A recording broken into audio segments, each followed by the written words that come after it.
2 Chronicles Chapter 33. Judah's king Manasseh. Manasseh was 12 years old when he became king and reigned 55 years in Jerusalem. He did what was evil in the Lord's sight, imitating the detestable practices of the nations that the Lord had dispossessed before the Israelites. He rebuilt the high places that his father Hezekiah had torn down and reestablished the altars for the Baals. He made Asherah poles, and he worshipped the whole heavenly host and served them. He built altars in the Lord's temple, where the Lord had said, "Jerusalem is where my name will remain forever." He built altars to the whole heavenly host in both courtyards of the Lord's temple. He passed his sons through the fire in the valley of Hinnom. He practiced witchcraft, divination, and sorcery, and consulted mediums and spiritists. He did a great deal of evil in the Lord's sight, provoking him. Manasseh set up a carved image of the idol he had made in God's temple, about which God had said to David and his son Solomon, "I will establish my name forever in this temple and in Jerusalem, which I have chosen out of all the tribes of Israel. I will never again remove the feet of the Israelites from the land where I stationed your ancestors, if only they will be careful to do all that I have commanded them through Moses, all the law, statutes, and judgments." So Manasseh caused Judah and the inhabitants of Jerusalem to stray, so that they did worse evil than the nations the Lord had destroyed before the Israelites. Manasseh's repentance.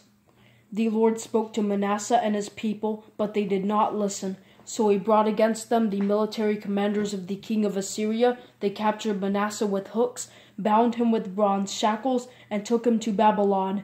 When he was in distress, he sought the favor of the Lord his God and earnestly humbled himself before the God of his ancestors. He prayed to him, so he heard his petition and granted his request and brought him back to Jerusalem, to his kingdom. So Manasseh came to know that the Lord is God.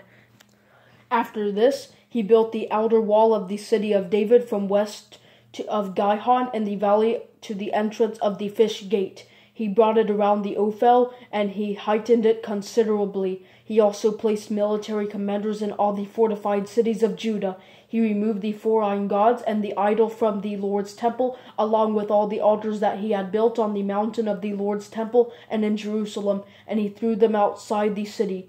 He built the altar of the Lord and offered fellowship and thank offerings on it. Then he told Judah to serve the Lord, the God of Israel. However, the people still sacrificed at the high places, but only to the Lord their God. Manasseh's death. The rest of the events of Manasseh's reign, along with his prayer to his God and the words of the seers who spoke to him in the name of the Lord, the God of Israel, are written in the records of Israel's kings. His prayer and how God granted his request, and all his sin and unfaithfulness, and the sites where he built high places and set up Asherah poles and carved images before he humbled himself, they are written in the records of Hosea. Manasseh rested with his fathers, and he was buried in his own house. His son Amon became king in his place. Judah's king Amon. Amon was 22 years old when he became king and reigned 2 years in Jerusalem. He did what was evil in the Lord's sight, just as his father Manasseh had done. Amon sacrificed to all the carved images that his father Manasseh had made, and he served them. But he did not humble himself before the Lord like his father Manasseh humbled himself. Instead, Amon increased his guilt. So his servants conspired against him and put him to death in his own house. Then the common people executed all those who conspired against King Amon and made his son Josiah king in his place.